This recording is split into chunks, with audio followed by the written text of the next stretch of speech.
everyone, this is the Final Bossman, and on today's episode, I'm gonna be like that old guy at the end of Ratatouille who tastes that pasta and he's like, this tastes like childhood. I'm not gonna be mean anymore.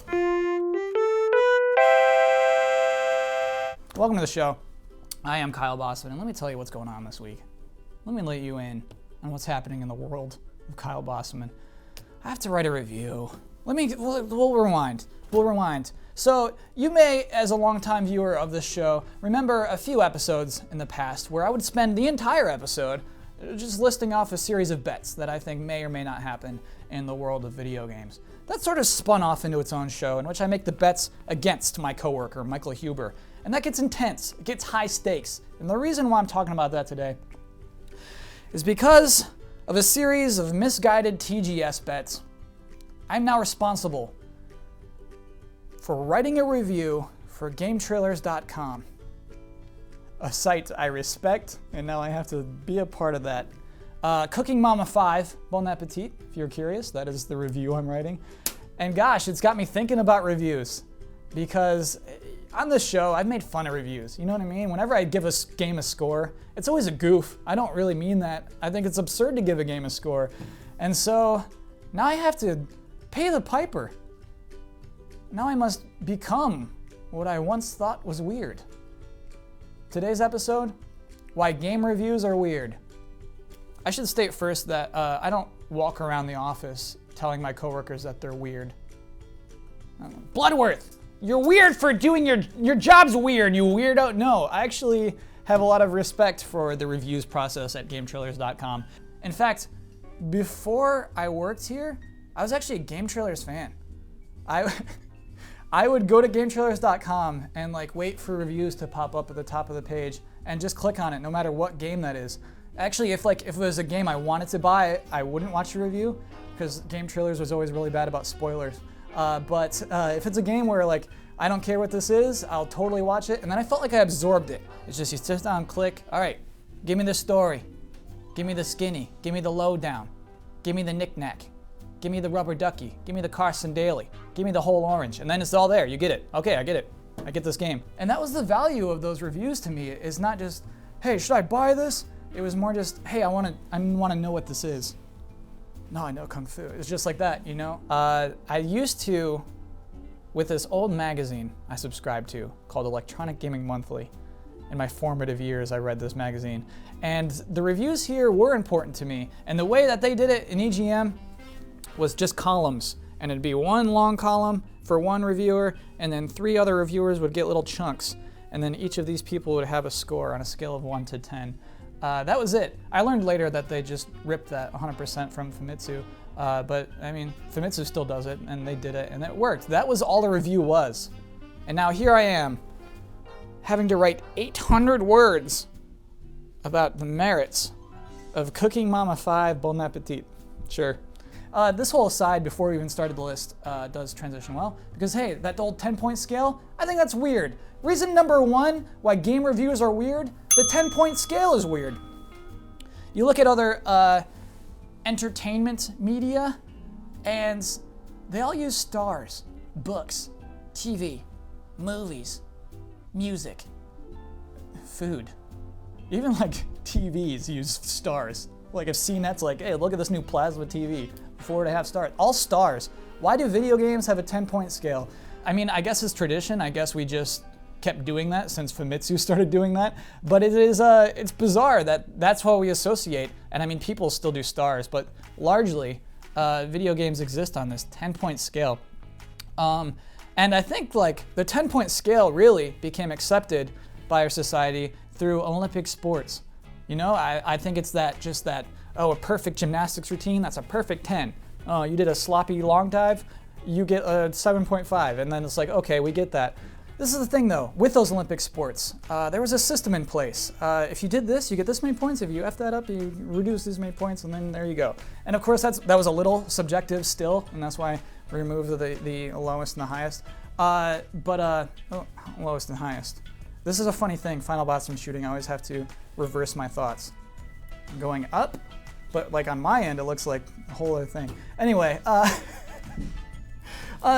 Even with Olympic sports, they don't use a 10-point scale anymore. Why? Because it was too limiting. It's too hard to work within the structure of 10 points. And also, people got really caught up on getting that perfect 10. Imagine that. And here's the thing, is even if we all switched to stars, even if all video game reviews said, you know what? Kyle Bosman's right, 10 points is stupid. Let's all do stars like the other movies. That wouldn't fix anything. We'd still translate it into tens. And Metacritic would still translate it into hundreds because we like seeing a score next to a game. Oh, look at Titanfall's score. It's just something we like. We like doing that. The thing I do like is Rotten Tomatoes. And here's the difference. Rotten Tomatoes does give a 100-point score to a movie. However, it's not some average of the number of stars that all of the reviewers gave it. That number is the percentage of reviewers who just liked that movie. That's it, and it works, and you see the full scale. You see 8%, and you see 50%, and you see 75%, and sometimes you see 98%, and you say, wow, that must be a pretty great movie. That's a great system. Metacritic, why can't you be more like Rotten Tomatoes? Oh, what's that? Because it's more profitable for you to make up your own numbers? Okay. No, I mean, that makes sense to me. I would do the same. Number 2, game prices are variable. So another thing those other media don't have to deal with their reviews is they all cost about the same. They're not $60, that's for sure. And they also all take up about the same amount of time. You know, the movies are, variable, but pretty much, you have an idea of how long a movie is. Video games, they just run the gamut. They can be $60, they can be free on my iPhone. Why aren't you playing Angry Birds? This is 99 cents. What are you doing spending 60? No, come on, uncle. And then it's just, they also take up a different amount of time. Just like, well, this game's 3 hours? Come on, this game's 40 hours. This game's way better. It's this whole thing. And here's my issue. I think that's way stupid to get concerned about that stuff, but it's also extremely smart. You are being wise with your money if you care about how much money you spend and how much hours you get out of that. That's good. You should care about that. However, I don't think that should ever come into a game critic's mind. That should not be part of the game's critique. Because I don't know, when that game is $60 now, yes it is, but 8 months from now it'll be 15. Is it suddenly a better game? Should we change the score now it's $15? No. A game's value should never be part of its score, of looking back at this game. How great is this game? What? It was $80, so, and it was only 3 hours long. Man, I just spent $78 on Guitar Man, and that's a 1 hour long game. I regret none of that. That was probably the smartest money I've spent on a video game in months. Don't let that be a factor in your review, please. Number 3, video games are experiential. Experiential, boy do I dislike that word, but it is what it is. Video games, the way they are different, the way they are weird, is that my playthrough is different from your playthrough. You and I read the same book, like those are the same words on the same pages.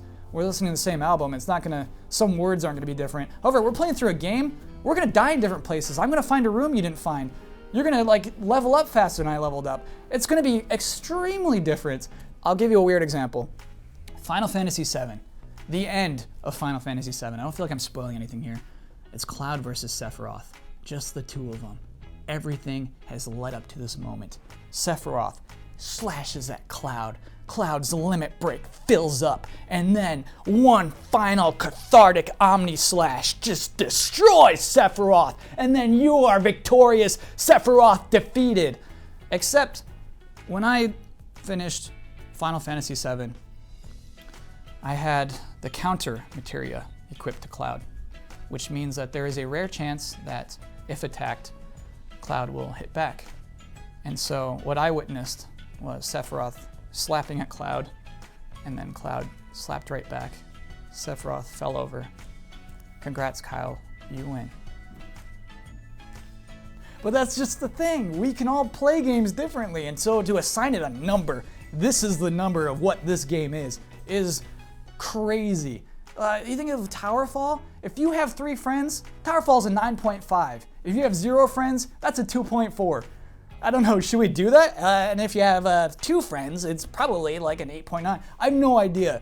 That is why these numbers are kooky. And then you think about glitches, you think about bugs and things. Do you remember when Skyrim, came out for PS3, and people played it, and their save files got too big, and eventually that game became nearly unplayable, and everyone said, "Didn't the reviewers see this? Who paid them not to talk about this?" The truth is, probably no reviewers played that game on PlayStation 3. Most likely, all of them played it on PC or Xbox 360. Maybe started up the PS3 version to make sure it works, but definitely did not progress that far into the PlayStation 3 version. And so again, there's like different versions. How do you score this version over this version? Do you have to play through each version to give it a score of like how great of a game it is? It's messy. It's all very, very messy. A whole slop, a messy deal to deal with. However, I do think they have value. I think there is definitely value to video game reviews. I think that they at least warn us about buying a game that may not be as entertaining as we like. And yes, our money is valuable, but our time is more valuable than anything. And so to put time into something that you wish you could have been warned against, that's powerful. They get us to comment, right? They get us riled up, reviews. I think that's also very important. I think they get us as an audience to think critically about video games. And that's only going to help video games in the long run. I think video games reviews are great. I think they're important. And scores, our human brains love scores. We love to look at a game and then get a score against it. I don't think they're going anywhere, and I would never ask them not to. I like it all.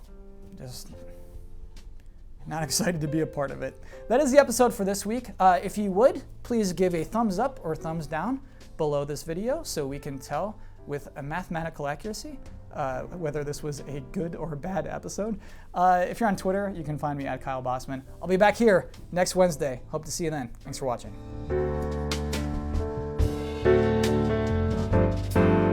Because I was thinking about, like, along this whole lines of like why video game reviews are weird. A film reviewer never has to say, this movie was this, wait for it on DVD. They never have to account for like how expensive the movie is and then give you some advice on how much money you should spend on it. That's never a case. That person is critiquing that movie alone. That's pretty nice. But anyway, that like wait for it on DVD, that got me thinking about this time I worked at Activision. I was doing QA. I was a QA tester at Activision. Playing Transformers, the first one, War for Cybertron. As an introvert, I didn't barely talk to anyone all day long, so I would just sit there and like play the game and basically like listen to the conversations of the people around me. So one day, these two friends were talking. They were talking about X-Men Origins Wolverine, the film. And one friend comes up to the other friend, and he's like, "Hey, Wolverine is coming out this weekend. Are you going to see it?"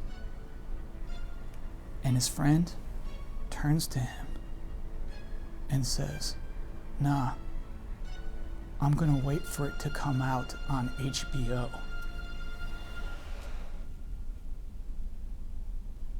Nah, I'm gonna wait for it to come out on HBO.